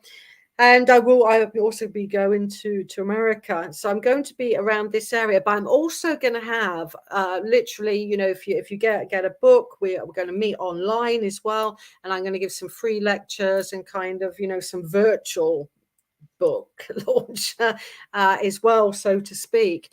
So yes, and my plan as well to go up towards Derbyshire by about Easter time next year. Oh, that's nearer to me. One of the guys in the chat lives up that way. So that was when we met at the other weekend. There's a tall guy with me with glasses, Simon. He's Yes. up that way. So I'll go and visit him, stay at his, and then come and get a book signing from you. Yeah, I mean, you've got the lovely stone circle of Arborough, often called the Stonehenge of the North, near Yeah. Bakewell, in Yes. Derbyshire. It's quite stunning. I mentioned that in the Secret History of Stonehenge as well. That was built in 2 phases, and that's aligned to the. We started off talking about a lunar alignment at Yes. Stonehenge, and at Arborough, that's aligned to an event coming up pretty soon in Oh. 2025. Okay, a couple of years Yeah. hence, you'll see on the internet people trying to sell you tours for 2024. Not the best year. Okay, trust me. Right. I've got a really good astronomer to calculate my dates for me, and this person, Chris O'Kane, calculated it for Graham Hancock and Robert Braval. So I'm in very good company. Right. They discovered the Orion mystery. Now, when every 18.61 years, the moon either rises at its most southerly, meaning it's not going to get high in the sky like normal. Yeah, it's going Right. to Okay. rise its most southerly. That happens around the summertime, or in the winter, it's going to rise to its most northerly. And that only happens, like I said, every 18.61 years. Now, places like Callanish Stone Circle on the Isle of Lewis and the central, what's kind of like cove feature at Arborough, they're aligned perfectly to that moonrise. Okay, so and the great thing about its moon's most southerly at Arborough, it's the most northerly, so it'll be really high. I discovered the alignment at Avebury was to the moon's most northerly moonrise, and because it's such a rare event, it's like the sun at the summer solstice stays still for 3 days, doesn't it? Solstice, sun still. That's what it means. It's like still, and then it will either go high up or it'll go low down. So we're heading now for it heading towards lower and lower to the south for the winter solstice. The moon, what it does every 18.61 years, it rises in the same place within 2 hours that it did 18.61 years ago, and it stays still for a while. It won't move. So you'll normally see the moon move quite quickly through the heavens. It won't at that cycle. It's at its stand still, like solstice. The lunar stands still. And energetically speaking, it really does influence the underground waters, like the moon influences surface waters. Yeah. This will also influence underground waters. And it's really when the moon is at its height of metaphysical power. Now, and if we tune into that, if we work with it, like attracts like, the old occult adage we were talking about earlier, we can really use it as a form of manifestation of bringing aspects of ourself forward, for example. So it's a wonderful lunar alignment. And the last time it happened, I was at Avebury. Yeah. And I was also at Callanish Stone Circle, and that was in 2006. So it's going to be 2025, and that's going to be the best year. Don't be fooled by people trying to make a buck out of you. Yeah. Ah, right. So we need to wait till 2025 before anything. Yep. And that's when that moon will look absolutely powerful. And at Callanish Stone Circle on the Isle of Lewis, it's where it rises at its most southerly. And it will go to the center of the stone circle. It will appear to do that, okay, because the stone circle is aligned on it. So it appears to be at its center. Now imagine I've got my hands outstretched like so. Yeah. Because the moon is so low and it's honey colored, I'm touching the outer edge. My head is at the top of the moon. That was discovered by a remarkable woman called the late Margaret Curtis. And I had the good fortune of learning from her and being with her in 2006 at Callanish Stone Circle. But like I say in interviews, Andy, the drama doesn't stop there. If that's not enough, you're touching the side of the moon. Wow. If that's not drama enough, if I go like this and then push my hands out as if swimming, so to speak, like in an effect, or I do this, and I lean forward, my shadow from the moon starts to touch all of the participants if they stand in a particular section. And then the moon sinks and everything goes. That is Neolithic. Well, I know where I'm going in 2025. I know where I'm going in 2025. See you there. Yeah, we'll all meet up there. Come on, folks. Let's head off. Why not? Callanish. Yeah, we'll all stay at Nickname's house. She's not too far. We'll all take a tent and we'll just camp in the garden. It's all good. It is. No, I'm looking forward to that because that's another thing I didn't know anything about. Like, I know about the solstice, like the winter and summer, but didn't realize it was every so, like you said, like nearly 19 years that it comes round and does what it does. There's a really beautiful side to it. At Stonehenge, originally, you would have seen that by the Greater Trilithon, but only one part of the stone survived, so you can't see anything. But the thing as well about these absolutely amazing lunar alignments is they were incorporated long before the sun into it. But here's the thing: it's called the night of the high moon, and that's when it's at its most northerly. Yeah, remember I said northerly. So when we've got it at the most northerly, it's the night of the high moon. What does that mean? In the summer solstice, you were talking about that just a moment ago. Yeah. The summer solstice, as we know, is the day of longest daylight, isn't it? The night of the high moon is the night of longest moonlight. Okay, that's why it's called the night of the high moon. And I find that kind of conjures up ideas and things. And if we go back to where we started at Stonehenge, phase one, phase one, and let's visualize that stone circle of 56 blue stones, then that is also dedicated to the night of the high moon. You can't, like I say, you can't see anything of that today. At all, but it originally was. So this is where we started off. It's about watching the moon at night, and there's something very special about Callanish, what I left out, which I'll say now. If you're in the stone circle there, with your friends or you're gathering or whatever, there's a mountain range in kind of to one side, so to speak, and it's got the outline remarkably so, of a woman sleeping on her back. She's got her head, her breast, her belly, her legs, and she's called the Sleeping Beauty. And prior to the moments one woman stands in the moon so low, honey-colored, because it's atmospherics, and it will touch and go in and out of every single contour of the sleeping goddess before turning to be at the center of the stone circle.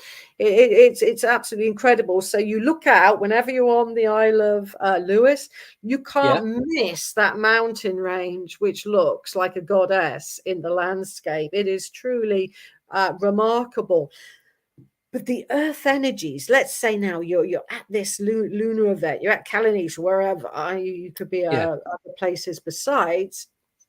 It's almost like the ground beneath your feet is charged. Now, if at the moment when the sun is at the moon rather is at that perfect angle, you're facing it now, you're seeing somebody in the moon, put your hands literally just above there, see, roughly like that, gently lean into one of the standing stones. You are going to experience something truly remarkable. You'll feel a force push you to one side or the other, like that. And you will feel that because the stones are being highly charged. They're called megalithic energy bands, but they start to behave differently around that time, and you'll go from one side to the other. So of course I'm at Callanish 2006. I didn't do it on one stone. Oh no, it's a long protracted night. Okay, I did it on lots of the stones. And my top tip, if you want to do that, Margaret Curtis told me this. Like I said, she discovered all of this. This has nothing to do with my discoveries whatsoever. There's a beautiful stone there, and it looks like it's got a carving of Herne the Hunter with antlers. I noticed on your intro you have someone like a Herne hunter, and that's on one of the stones at Callanish, carved quite like a figure, like a That's one of the most powerful stones. And I thought, whoa, when I felt I've done this in stone circles around the world. Okay. Right. Not necessarily that lunar alignment, but I felt all the energies, and that was especially strong. So I thought I was being clever. So I thought, oh, I'm going to take a really nice picture now of the Herne stone. And so I go to take it, boom, camera just went white, blue, and I lost my camera. It wouldn't work from that moment forth. So that was a proper camera, not a mobile phone with camera. No, that was your good old digital camera. You know, you look through it like that. We all know what I mean. And I looked through it through the piece, the viewer, whatever it's called, and it was just went boom. It went white energy, and I thought, well, that's odd. So I'm trying to get it back again. Why isn't it showing nothing? Nothing. And I took it to a camera shop in a town a bit further north. Yeah. He literally said, that's broke. He said that's had something like electrical circuit go boom in it. So it can blow cameras, these energies, that's for sure. But you will feel the power of the stones, and I'm not exaggerating at all. So do you ever get anything like that when you're just walking around the stones on a normal day? Do you ever get any energy blasts like that? Well, sometimes I actually think things happen when we're not meditating, when we're not wanting something, you know? And when I've kind of been in peculiar spaces, not a meditative space, not a spiritual space, when I'm just wandering around as Maria, so to speak, that's when things start to happen. I've heard voice with my co-author of my first book, Busty Taylor. We heard voices at Avebury. We were guided to find an alignment by one of the voice, because it said in one of the sectors, what do you think you're doing? And he heard it, and I said, I know what, we're in the wrong bit, we got to get over there. Well, you know, what do you think we were? And that's the intuition that I got. We went literally running over to the other side. Well, fast walking. I don't really do running. That's a bit of exaggeration. And so really went over the other side. And then I heard the gate open by itself. And I looked, because you hear these clicks with the gates. If you're local, you know what I mean. And then it clicked shut by itself. And suddenly I thought, the ancestors are with us. That's where we have to be. And that's when we discovered the sun alignment. If we hadn't had that ancestral help in the stone circle, I wouldn't have gone on to find the sun alignment or the moon alignment. So I think we get help. And again, I was actually quite annoyed at that moment when we had that experience, because there was somebody with a bright red coat on, and I wanted to take a picture of no one for the book with nobody in it. And I'm thinking, get off my picture. That's what I was thinking in my head. So I was definitely not in a spiritual space. So sometimes I think, just by being us, just by wandering around the stones, when the ancestors or the spirit of place wants to communicate, it will communicate. Yeah, just when you zone out from everything that you not normally do, and just like I said, just be yourself for that moment. That's when you pick up a lot of stuff. Exactly. Yeah, exactly. definitely. Exactly. I've got a question for you. So Laura Eisenhower was on 2 days ago. Now, she said she was supposed to meet up with someone called Maria at Stonehenge a couple of weeks, but it never happened. No, because the organizer, I told him I'd meet Laura at 11 a.m., clearly in a text. And he replied to her 1 a.m. It's got a few hours difference. Oh, just a little bit. Because I know, because Laura's been on a couple of times, and she was coming on after she'd been to the UK. And I went, did you meet up with Maria Wheatley? She went, oh, that name rings a bell. I think we were supposed to meet up, but there was some confusion with the time. So yeah, that was I the said I'd ask you and find out if it was you. So, yeah. No, I would have liked to have done that, because I take people, as you know, all from all over the world, many famous authors. Yes. And you listen to their stories. My favorite author that I took around was Dolores Cannon. I was her guide for many, many years with ancient sites. And to me, she was one of my favorites. Yeah. Yeah. But I know Laura's, I think she's going back. I think it's next year or the year after, because she's got a book coming out. I think it's next year. I think it's March. It's only 2 days ago, and I forgot. I think she said it's March. So she's going back over. So around Easter time next year. So hopefully you two meet up and share info. That'd be great. Absolutely. I'm always up for meeting wonderful people and speaking to people such as yourself. It's always a pleasure. And like you say, I always learn something. Yeah. So I'll just put in the chat, March next year. So 6-7 months away. So not too far. Hopefully. Also on the 18th, it's my birthday. It's my big 6-0. Wow. I'm not being thingy, but you definitely don't look 60. Not even close. It's all hair makeup, I can assure you. But that's March. It will be so it's going to be a very good, positive month for me. I always love my birthday month. I'm Pisces, Mad March hair. Yeah. So it's always all good. Yeah. No, I'm hoping to. Like I said, I've only ever been past Stonehenge on the way to Portadown. So we'd gone there, we'd done this job, and then we drove back up to Bedford. So we didn't get to stay and have a proper look. And I was literally hanging out of the van with my camera phone, taking photos and videos, because I've always wanted to go to Stonehenge and just never had the opportunity. But I'm hoping next year I'm gonna be doing a bit more. Who your guide is going to be? 100%. I wouldn't choose anybody else, even if they asked me.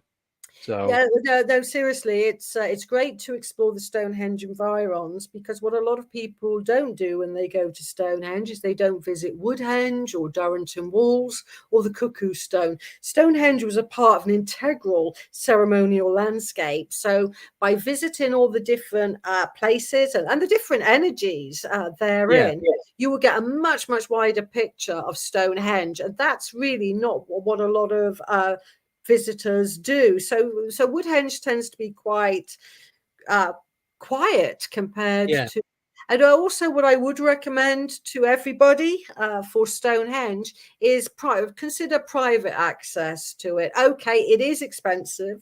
Yeah, it's probably heading for about £60 now compared to the 17 or 18 quid that you pay publicly to go around Stone Circle. But you will get access to the inside of the Stone Circle. You won't be walking around like a muppet.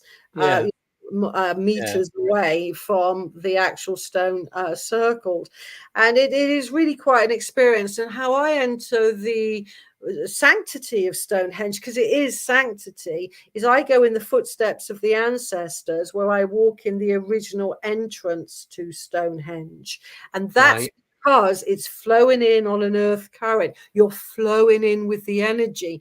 But the guards try and get you through the weakest point of Stonehenge. That's how they try to usher you in. Whereas if you walk around to the proper entrance, you'll be walking in the footsteps of your ancestors. Yeah. So why do the guards do it that way? Is it just the way that they're shown to do it? They're told to do it that way. In all fairness, they don't know anything about the energies there. But also, what English Heritage do on their ways that you walk around the monument in public access time is counterclockwise, anti-clockwise. When it's the proper way to walk around a stone circle isn't Widdershins, it isn't counterclockwise, it's sunwise, going around that way. So they make you go around the Stonehenge phase 2. We mentioned that was a near enough alignment to the summer solstice, but are going around the wrong way. Yeah, it doesn't. Either they don't know what they're doing, or they're doing it on purpose. I think they're doing it on purpose. I mean, it has been pointed out by King Arthur. He's a druid of media fame in the south of England. He does a lot for Stonehenge, and he's a character as well. Some would say, and he does a lot, and he's pointed this out time and again to English Heritage. You're doing it the wrong way. So it's not that they haven't been informed by a druid. They have been informed, and they choose to ignore that. Yeah. Well, they must have whatever reason they've got for doing that. I'll leave them to it. But I think to have a private tour, £60 isn't a lot of money, considering what it costs to go to a lot of these different places that are not even as interesting as that. It's quite cheap, really. It will be worth every single penny, because even though you're not supposed to touch the stones, you could accidentally lean towards. Yeah, you should have a stretch and sorry, touched it. Yeah. So there are ways to interact with the monument, and close by is, I mentioned, Woodhenge. You have Durrington Walls. Durrington Walls was called a super henge, and originally it was absolutely a staggering size with timber circles made of wood, huge, vast, each one weighing about 20 tons. I mean, I'm not talking little sticks, they're massive timbers, and it had a couple of timber circles in, and then a massive timber circle going around the outside, and that was used as a center. And preceding that, it was where the people who built Stonehenge lived in houses there.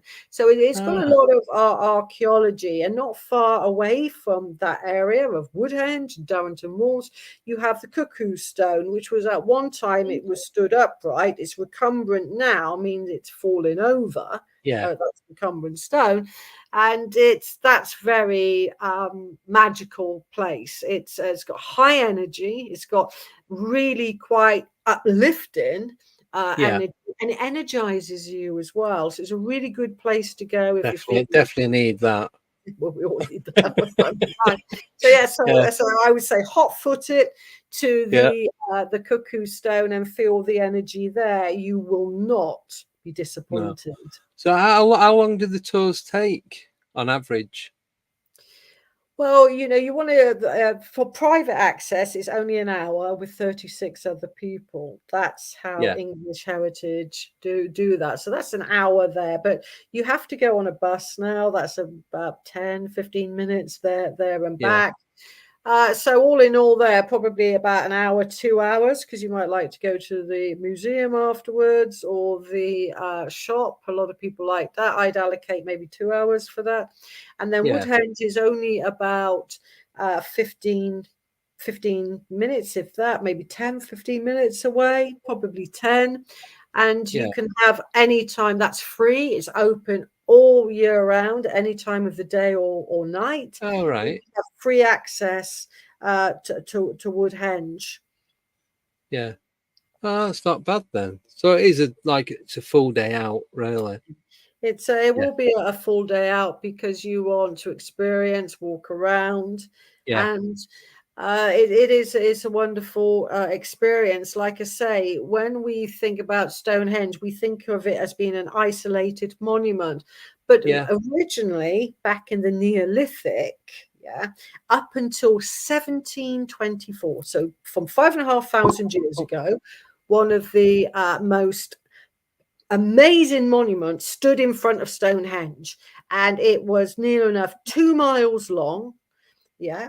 And yeah, it was built of solid chalk. Imagine a rectangle shape in the landscape, okay, yeah, with near enough 6 or maybe even 10 feet high chalk walls called the Cursus Monument that used to stand in front of Stonehenge. It was huge. oh, It was 1 mile, 75, near enough, like I said, 2 miles yeah, long. And it was huge. What was that monument about? And that's not the biggest Cursus monument. The biggest Cursus monument is in Dorset, and that is staggering.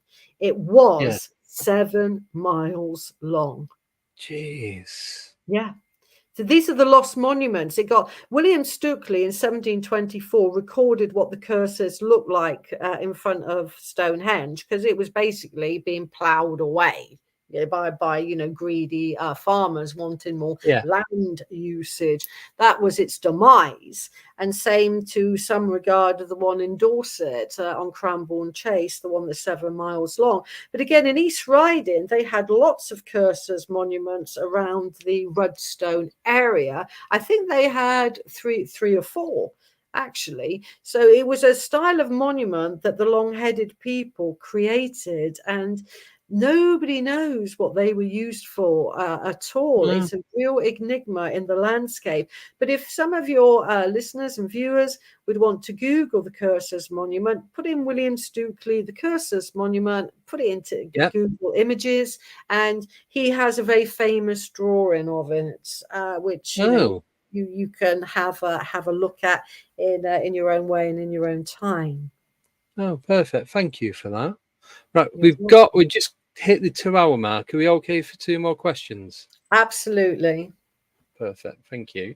So this one is from Bridget Vanden Bosch, and she wants to know any thoughts on how the stones of Stonehenge got there. A friend told me many years ago they were levitated there by sound.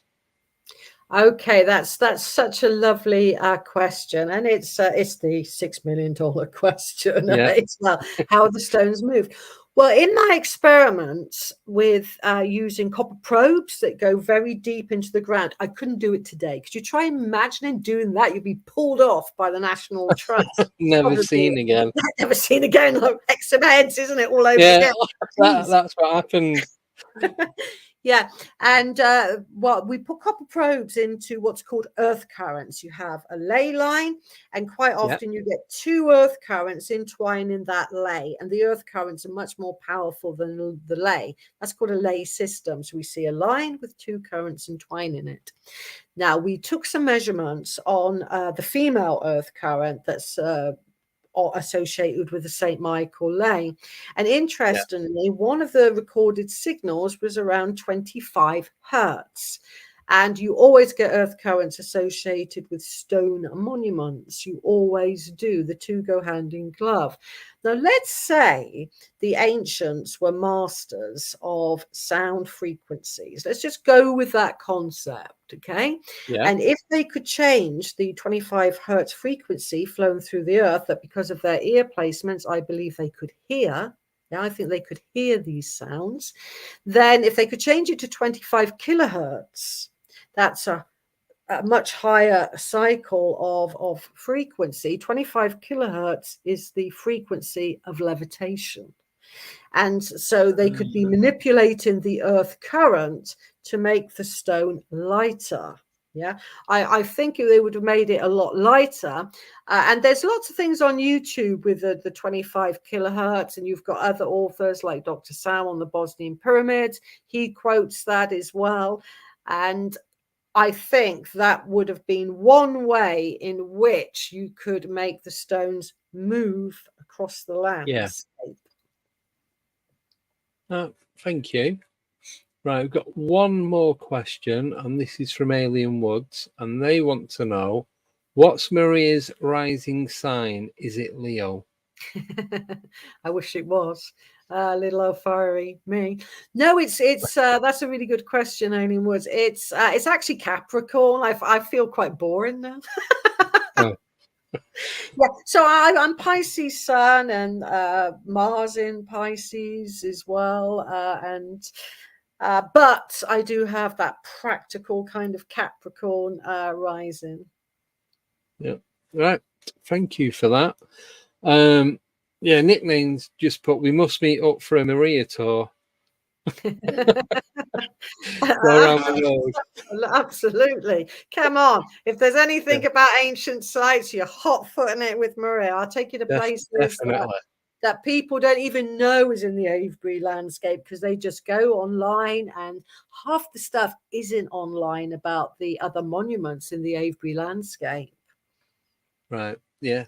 But no, I am next year, I'm definitely going to be coming down to Avebury and Stonehenge and all around that area, and I will contact you for a private tour, because who else would there be to do it other than yourself?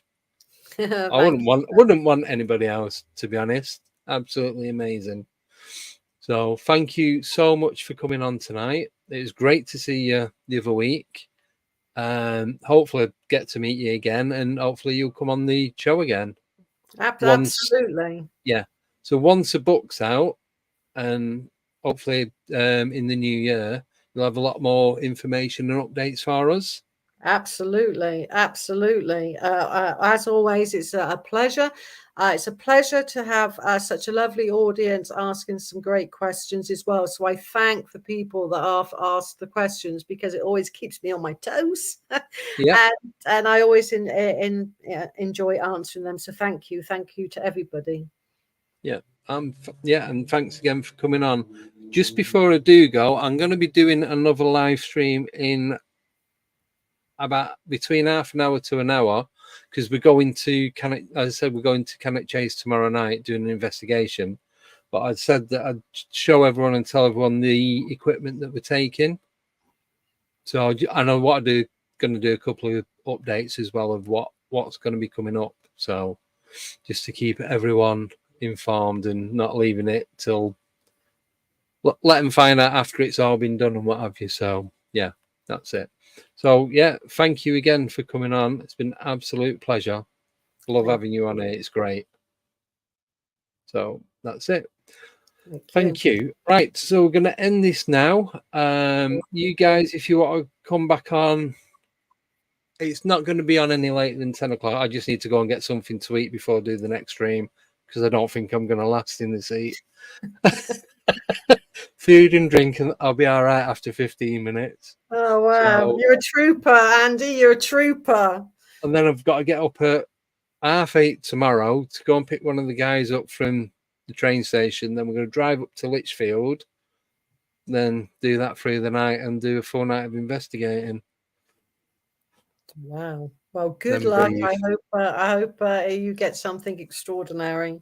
Fingers crossed. Yeah, nothing too scary. So yeah, see you guys in a few moments. Thanks again, Maria, You're and welcome. keep in touch and speak to you soon. So those that are not coming back on, have a great weekend, and those that are, see you soon and take care. Good night. Cheerio.